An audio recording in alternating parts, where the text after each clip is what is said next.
entame aujourd'hui le deuxième épisode de ce que la Bible dit de Dieu. Si vous n'avez pas vu le premier épisode, le voici. Mais s'il vous plaît, n'oubliez pas de revenir sur cette vidéo après l'avoir vue. C'est parti!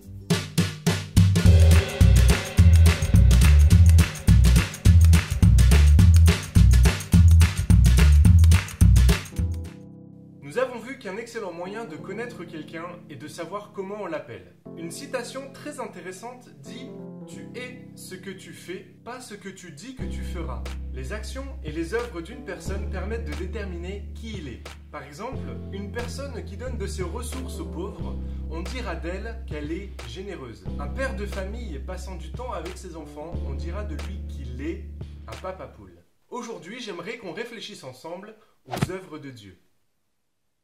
Dieu n'est pas assis sur son trône dans le ciel, à ne rien faire. La Bible nous dit qu'il agit en faveur des hommes.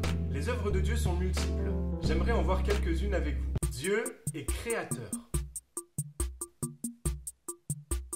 Tous les chrétiens le savent, Dieu est un Dieu créateur.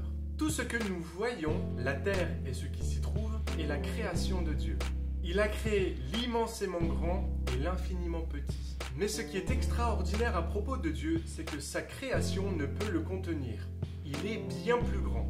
En faisant quelques recherches sur Internet, j'ai pu lire des phrases comme « La science a pour vocation de répondre au comment, mais pas au pourquoi ». Pour cette question du pourquoi, la théologie a bien plus de réponses à nous apporter. J'aime énormément la science et ses découvertes. Chacune d'elles me permettent de découvrir la qualité créatrice de Dieu. Mets un pouce en l'air si tu es d'accord. Einstein pouvait dire « La science sans la religion est boiteuse, la religion sans la science est aveugle ». La Bible nous invite à contempler la création et à louer Dieu pour sa puissance créative. Quand je contemple les cieux, ouvrage de tes mains, la lune et les étoiles que tu as placées, qu'est-ce que l'homme pour que tu te souviennes de lui? Et le Fils de l'homme pour que tu prennes garde à lui. Psaume 8. Va vers la fourmi paresseux, considère ses voies et deviens sage. Elle n'a ni chef, ni inspecteur, ni maître. Elle prépare en été sa nourriture, elle amasse pendant la moisson de quoi manger. Proverbe 6. La création est à l'image de Dieu, splendide et merveilleuse. Mais le plus fou dans cette création, c'est que ce que Dieu aime le plus, c'est toi. Dieu est sauveur. Vous l'avez peut-être déjà entendu, Dieu sauve. Et la première question qui nous vient à l'esprit, c'est « Ok, mais de quoi il nous sauve ?» Tous les hommes ont une date de péremption. Un jour ou l'autre, tôt ou tard, on mourra. Du moins, notre corps cessera de vivre. Mais il existe quelque chose qui nous diffère de toute la création. En plus de l'âme et du corps, Dieu a mis en nous un esprit. Je sais qu'il existe énormément de confusion entre âme et esprit. Je vais essayer de traiter ce sujet dans une prochaine vidéo. Toujours est-il que âme et esprit ont un futur éternel. La question est, quelle éternité nous vivrons? Une éternité pleine de vie et de joie dans la présence de Dieu, ou une éternité pleine de mort et de peine loin de la présence de Dieu? À cause de notre corps corrompu par le péché, nous étions tous destinés à vivre une mort éternelle.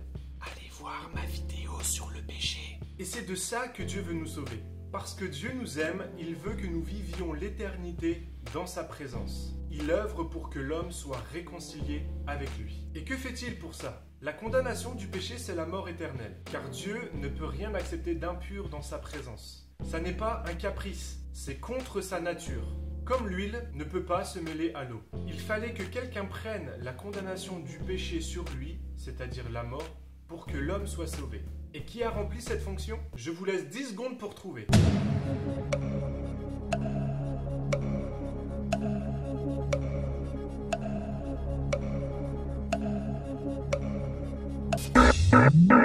La réponse est Jésus. C'est par Jésus que Dieu se révèle être le Sauveur. C'est le seul moyen d'être réconcilié avec Dieu.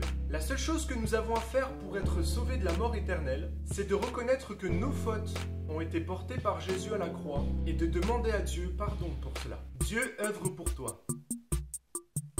Dieu agit en ta faveur. Il te console, il te guérit. Il écoute et répond à tes prières. Il envoie ses anges pour assurer ta protection. Il se soucie de ta vie et cherche à vivre une véritable relation avec toi. Je ne vais pas dire que je ne parle pas de religion. Selon moi, notre religion dépend de notre relation avec Dieu. Mais ce que Dieu cherche le plus, ça n'est pas quelle religion tu vis avec lui, mais quelle relation tu entretiens avec lui. Ma prière aujourd'hui, c'est que tu découvres qui est Dieu au travers de son œuvre. Et toute son œuvre se résume par Dieu œuvre pour que lui et toi vivent une relation de qualité. Cette vidéo est maintenant terminée, merci de l'avoir regardée. N'hésite pas à me faire part de tes remarques sur l'œuvre de Dieu dans les commentaires. Si la vidéo t'a plu, mets un pouce en l'air. Si tu souhaites faire découvrir l'œuvre de Dieu à tes amis, partage cette vidéo. Et pour ne rater aucune de mes autres vidéos, abonne-toi. En attendant, lis ta Bible, médite-la et mets-la en pratique. Bye!